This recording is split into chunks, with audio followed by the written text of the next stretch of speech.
Hey, today I'm reading chapter 10 of The Mouse and the Motorcycle by Beverly Cleary. An anxious night. At first, Ralph's scheme worked. Keith delivered the promised bacon, toast, and jelly. The mice ate sparingly and laid aside the leftovers against the day Keith must leave the hotel. Ralph's mother continued to worry about tipping room service. I want to do the right thing, she insisted. There must be some way we could manage a tip. The mice dared not leave the nest to search for small coins that might have rolled under beds and dressers. It was late in the afternoon when Ralph heard Keith and his parents returning to their rooms. Very quietly, so that his toenails did not make scrabbling sounds on the woodwork, he slipped to the knothole and peeped out in time to see Keith flop down on the bed. Do I have to go down to the dining room for dinner? Keith asked his mother and father. I'm not hungry. Uh-oh, thought Ralph. There goes dinner. I told you not to eat that whole bag of peanuts so close to dinner time, said his father. I didn't eat all of it, said Keith. That's good, thought Ralph. At least there would be peanuts for dinner. You'll feel better after you get washed up for dinner, said Mrs. Gridley. Hurry along now. When his parents had gone into room 216, Ralph noticed that Keith seemed to drag himself off the bed. He walked to the wash basin, turned on the cold water, moistened his fingers, and wiped them over his face. Then he turned off the water and gave the middle of his face a swipe with a towel, which he returned to the towel rack in such a way that it immediately fell to the floor. Keith did not pick it up, but there was nothing unusual about this. Boys rarely picked up towels. What was unusual was that Keith returned to the bed where he sat down and stared at the wall. He did not play with his cars, nor did he eat the rest of his peanuts. He just sat there. Ralph stuck his head out of the knothole. Anything wrong? He asked. Oh, hi, answered Keith listlessly. I feel sort of awful. Say, that's too bad. Ralph ventured a little farther out of the knothole. I know what you mean. Thinking about the motorcycle makes me feel awful, too. It's not that kind of awful, said Keith. I feel awful in a different way, sort of in my insides. Think you'll make it to dinner? Asked Ralph. Oh, I guess so. There was no enthusiasm in Keith's voice, though. Anything I can bring you? Whatever's handy, said Ralph, who hesitated to place an order when he could see that Keith did not feel like going to dinner at all. We are sort of depending on you. The housekeeper found all those sheets I had to chew through to get out of the hamper, and I understand she got pretty excited about mice. We're lying low until the whole thing blows over. A smile flickered across Keith's face. Don't worry, I won't let you down. I saved you some peanuts. I thought they might be handy for storing. Gee, thanks, said Ralph. Keith got slowly off the bed and poked the peanuts one by one through the knothole. When he had finished, Ralph popped out again and said, Thanks a lot. Keith smiled feebly and flopped down on the bed once more. Ralph went to work moving the peanuts away from the knothole to make room for whatever dinner Keith brought. He felt it would be fun to be surprised by the menu this time.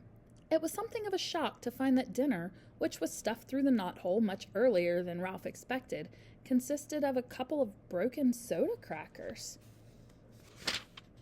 Ralph poked his head out to see if more was coming, but Keith was getting into his pajamas.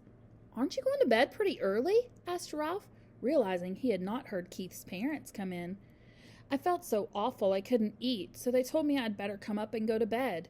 Keith tossed his shirt on the foot of the bed and pulled on his pajama top. When his head emerged, he said, I'm sorry about your dinner. It was the best I could do. All I had was a little soup. That's all right. Ralph was beginning to be concerned. If the boy couldn't eat, neither could the mice. Keith fell into the bed, and Ralph ran off to report the news to his relatives. What a shame, said Ralph's mother. The poor boy. Oh, dear, whatever shall we do? Cried Aunt Dorothy. Our very lives depend on him. The little cousins huddled together, big-eyed and frightened.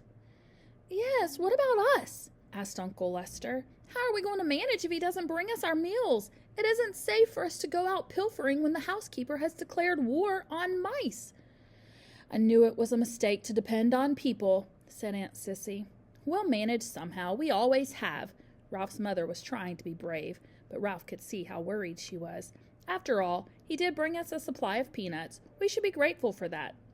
He didn't bring many peanuts. Uncle Lester did not sound the least bit grateful. The greedy fellow's probably ill from stuffing himself with nuts. He should have saved for us. Serves him right. Now, Lester, fussed Ralph's mother. The boy had a right to eat his own peanuts, but I do wish he hadn't been quite so hungry. Ralph returned to the knothole. Keith was lying in bed with his sports car in one hand. How do you feel now? Asked Ralph. Awful, answered Keith. Before Ralph could reply, footsteps in the hall warned him that Keith's parents were coming. He drew back inside the knothole, where he could observe without being seen. Miss Gridley paused by her son's bed and laid her hand on his forehead. He does feel a little warm, she remarked. He'll probably be all right in the morning, said Mr. Gridley. He just hiked too far in the sun this afternoon. I hope so. The boy's mother sounded less certain. Mr. Gridley filled a glass at the wash basin and brought it to Keith. Here, son, drink this. When Keith had drunk the water, he fell back on the pillow and closed his eyes. His parents went quietly into room 216. When it was good and dark, Ralph ventured through the knothole. He could hear Keith breathing deeply, and he knew that he was asleep. Since he had no one to talk to, he found his little crashed helmet where he had hidden it behind the curtain, and after he had adjusted the rubber band under his chin, he climbed up to the windowsill to look out into the world beyond the hotel and to dream about the lost motorcycle. From his perch on the windowsill, Ralph saw that the parking lot held more cars than usual. This meant that the motels back on the highway were full, and travelers had followed the sign pointing to the Mountain View Inn. He could hear the holiday weekend activity in the halls, too. People walking up and down, luggage being set with a thump on the floor, keys rattling in the locks. Gradually, as the night wore on, the hotel grew silent, more silent than usual, for now even the second-floor mice were quiet. There was no scurrying, scrabbling, or squeaking inside the walls.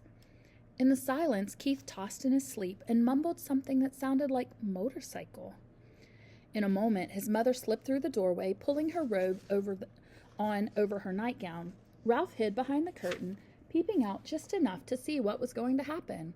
She laid her hand on her son's forehead and murmured, "Oh, dear."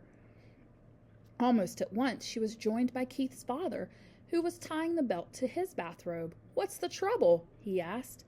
"Keith has a fever," answered the mother. "He's burning up." Ralph was shocked. The boy really was sick. It wasn't too many peanuts or too much hiking. The boy was really and truly sick. Father turned on the lamp on the bedside table, and he too laid his hand on the boy's forehead. Keith opened his eyes. "I'm so hot," he mumbled. "I want a drink." His mother pulled back a blanket while the father brought a glass of water and held up the son's head so he could drink part of it. Ralph watched anxiously. But this time, he was not selfishly concerned about room service. He was concerned about Keith, the boy who had saved him from a terrible fate in the wastebasket and who had trusted him with his motorcycle, the boy who had forgiven him when he had lost that motorcycle and who had brought food, not only for Ralph, but for his whole family. "We'd better give him an aspirin to bring down his temperature," said Mrs. Gridley. Mr. Gridley started toward room 216, stopped, and snapped his fingers as if he had just remembered something. "I took the last one back in Rock Springs, Wyoming," he said. "I had a headache from driving towards the sun all afternoon. I meant to buy more when we stopped, but I didn't think of it again until now." "I should have thought of it myself," said Mrs. Gridley. "I knew we were almost out. Never mind, I'll get some." Mr. Gridley picked up the telephone, listened, shook it, listened again, and said, "That's peculiar. The line seems to be dead." "They must disconnect the switchboard at night," said the mother. "But surely there's someone on duty at the desk downstairs. Every hotel has a night clerk." "I'll go find out," said the father, and slipped out the door into the hall. "I'm so hot," mumbled Keith. "I'm so hot." His mother wrung out a wet washcloth in cold water and laid it on her son's forehead. "You'll feel better as soon as we get you an aspirin," she whispered. The minutes dragged by. "What's keeping him?" thought Ralph. "Why doesn't he hurry?" The old hotel snapped and creaked. Keith rolled and tossed, trying to find a cool spot on the pillow, and his mother wrung out the washcloth in more cold water. "When's Dad coming?" asked Keith, his eyes bright and his cheeks flushed. "In a minute," soothed his mother. "He'll be here in a minute." "I wish he would hurry," thought Ralph. Still the minutes dragged. Finally footsteps were heard in the hall, and Mr. Gridley returned to room 215. "He's here with the aspirin," whispered Miss Gridley to Keith. "At last," thought Ralph. "I thought he would never come." Mr. Gridley shook his head. "There isn't an aspirin to be found any place." He sounded thoroughly exasperated. "First of all, the night clerk was sound asleep on the couch in the lobby. I had a dickens of a time waking him up, and when I did finally manage to, he couldn't find any aspirin anywhere." "Oh, no!" exclaimed the mother. "Oh, no!" echoed Ralph's thoughts. "What about that little gift shop off the lobby?" asked Miss Gridley. "It must sell aspirin." "Locked up tight, and the clerk went home with the key," answered Mr. Gridley. "Oh, dear." "The night clerk was really nice about it," said the father. "He even came up and looked in the housekeeper's office." "How far is the nearest drugstore?" 25 miles back on the main highway," answered the father. "And it closed at 10 o'clock and doesn't open until 9 in the morning." The mother held her watch under the lamp. "It's almost 1 o'clock. It's hours until morning." She crossed the room to wring out the washcloth again. "What will we do?" "What can we do?" asked the father helplessly. "I even telephoned the doctor, but there's been a bad accident back on the highway, and he can't come. The night clerk said he would telephone the milkman before he starts his route at 6 and ask him if he can bring some aspirin, but he won't get here until 7 or later. All we can do is wait." Keith tossed under the cold washcloth. "Mom, I think I'd like to go to sleep now," he muttered thickly. "I guess that's all you can do," said his mother, and bent over to kiss his hot forehead before she turned out the light. Ralph didn't even wait for the boy's parents to leave the room.